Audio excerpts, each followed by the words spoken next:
got so motherfucking design on right now. Bring it down, bring it down, bring it down. I got 3 old guys on the block. Pada zaman sekarang ini masih banyak kalangan masyarakat yang memegang teguh kepercayaan terhadap budaya dan agama, terutama kesehatan. Contohnya salah satu keluarga di pedesaan, negara Indi, yang bernama Tuan Rahman yang tidak percaya dengan tenaga medis dan lebih memilih pengobatan tradisional. Suamiku, bagaimana kabar Ica? Ica sedang dalam perjalanan untuk pulang.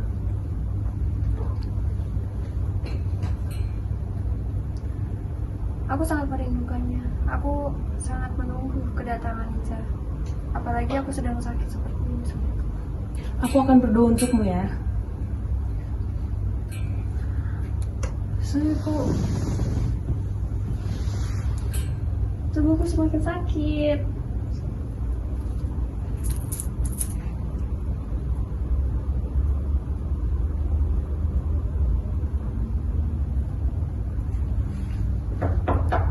Mama, Papa, Ica pulang.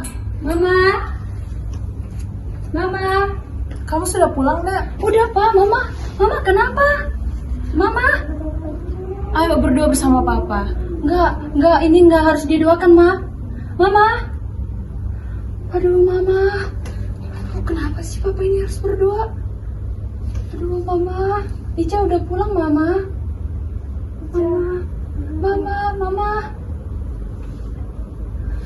Mama, Papa cuma berdoa. Papa gak bawa Mama ke rumah sakit gini. Papa tidak percaya dengan rumah sakit. Papa lebih percaya tabib. Jikalau mamamu makin parah, Papa akan membawanya ke tabib. Lagian Papa tadi sudah melakukan ritual-ritual. Tengok kondisi Mama ini, Pak. Semakin parah. Kita harus segera membawa dia ke rumah sakit. Ica takut, Pak. Mama kenapa-napa. Papa tidak percaya dengan hal itu. Ini hanya karena faktor umur. Dan juga ibumu hanya diganggu oleh roh jahat saja. Tidak, Pak, biarpun Mama udah tua, tapi dia butuh pelayanan dari rumah sakit. Nanti kalau Mama makin parah, aku tidak mau menanggung apapun ya, Pak. Aku takut, Pak, Mama ini masih bisa diobatin. Tidak, Papa tidak mau. Ayolah, Pak, tidak semua kepercayaan Bapak harus dikaitkan dengan kondisi Mama seperti ini. Tapi hanya dewa yang bisa menentukan kesembuhan orang. Tapi ke rumah sakit juga sangat butuh, Pak. Tidak, Papa tidak mau. Ayolah, Pak, kasihan Mama. Papa jangan egois seperti ini. Papa gak kasihan sama kondisi Mama seperti ini. Tapi Papa sudah melakukan ritual. Ayolah, Pak, kasihan. Ayo, Pak, ayo tengok Mama, sudah meringis, Papa. Baiklah, ayo kita bawanya di rumah sakit. Ayo, Pak, aku bantu Mama. Papa siapin barang-barang Mama dulu. Ayo, Ma.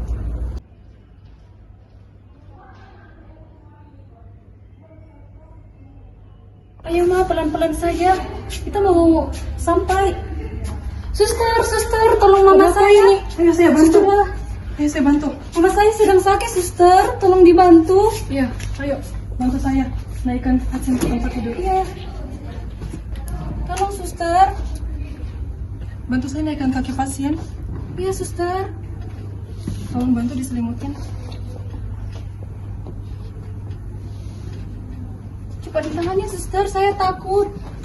Aduh, Papa di mana ya? Aduh, Papa di mana? Mama, sabar ya, Mama. Ibu, posisinya terlentang dulu ya, Bu. Ibu bisa dengar suara saya? Ibu, sebutkan nama Ibu.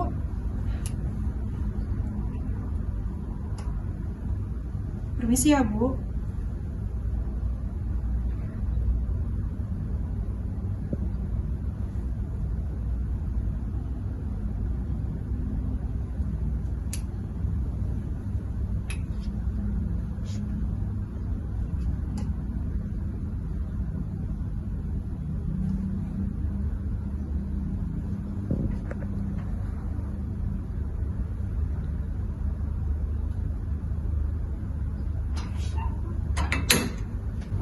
Keluarga pasien, boleh ikut saya masuk? Ya, Suster. Saya anaknya Ica. Kalau boleh tahu nama ibunya siapa? Nama ibu saya Nandini, suster, umurnya 50 tahun. 50 tahun? Oke. Kondisi ibunya sedang lemas dan sekarang tidak sadarkan diri ya. Sebentar lagi dokter akan datang untuk memeriksa pasien. Nah, kalau boleh tahu, ibu kenapa bisa sakit ya? Begini suster, tadi saya baru pulang sekolah. Jadi saya melihat ibu saya sudah dalam kondisi sakit terbaring di tempat tidur. Dan saya lihat ayah saya cuma melakukan pemujaan suster kepada ibu saya. Kalau begitu, apakah ayah Anda ada di sini sekarang? Ada suster, sudah datang di depan. Saya panggil dulu ya suster. Oke, kalau begitu, saudara dan juga ayahnya boleh mengikuti saya ke ruang diskusi ya. Baik suster. Permisi suster. Iya, saya masuk. Silakan duduk, Bapak dan juga saudara. Selamat sore, Bapak dan juga Anak Ica ya tadi. Perkenalkan saya perawat Tasya yang akan merawat Ibu Nandini. Nah, tadi saat saya periksa Ibu Nandini dalam keadaan lemas dan sudah tidak sadarkan diri ya, dan sekarang sedang diperiksa oleh dokter. Nah, tujuan saya memanggil keluarga pasien ke ruang diskusinya adalah untuk mengetahui lagi sebenarnya apa yang terjadi pada pasien sebelumnya. Kalau boleh saya tahu, apa sih Pak yang terjadi sama Ibu kenapa bisa sampai sakit dan bisa sampai seperti itu? Kalau setahu saya, istri saya itu dia hanya diganggu oleh roh jahat dan juga karena faktor umur. Jadi saya telah melakukan ritual ini, ritual penyembahan selama beberapa bulan. Nah, habis itu istri saya itu bisa membaik, suster. Jadi saya melakukan itu terus-terusan. Kalau boleh tahu, kurang lebih berapa bulan yang lalu? Sekitar 1 bulan yang lalu. Dan kalau semisal penyakitnya kambuh, saya biasanya bawa ke tabib. Oke. Apakah pengobatannya hanya ritual dan doa-doa, atau ada obat yang dikonsumsi, obat-obat tradisional, ataupun yang sudah dioleskan di badan, atau bagaimana pengobatannya? Tidak ada sih, saya hanya membawa air dari tabib yang diberikan air suci, dan juga saya hanya memberikan semacam doa-doa serta dupa. Jadi sebelumnya saat ibu sedang sakit tidak pernah dibawa ke rumah sakit? Tidak pernah sama sekali, suster, karena saya tidak percaya rumah sakit. Oke, Bapak, memang betul jika Bapak ingin melakukan perawatan sesuai dengan kepercayaannya Bapak, itu tidak salah, itu terserah kepada apa yang Bapak percayai. Tapi di balik itu juga Bapak juga harus bisa mempercayai rumah sakit dalam melakukan penanganan kepada istri Bapak. Karena kami juga sebagai petugas kesehatan juga akan merawat pasien dengan baik. Jadi alangkah sangat baik juga di samping pengobatan tradisional, Bapak mencoba untuk membawa istri Bapak untuk dilakukan perawatan di rumah sakit.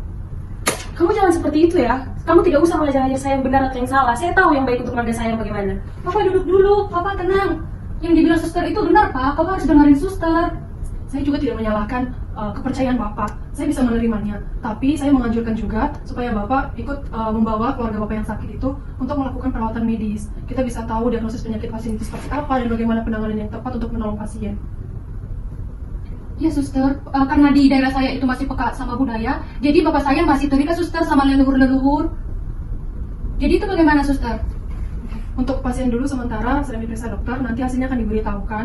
Dan untuk seterusnya jika Bapak ataupun anak Ica mau melihat keadaan ibu itu bisa, tapi untuk sementara jangan diberikan dulu pengobatan tradisional seperti obat-obatan karena kita sedang mencoba untuk mengobatinya dengan pengobatan medis. Ya suster. Jadi maksud suster saya tidak boleh berdoa lagi untuk istri saya seperti itu.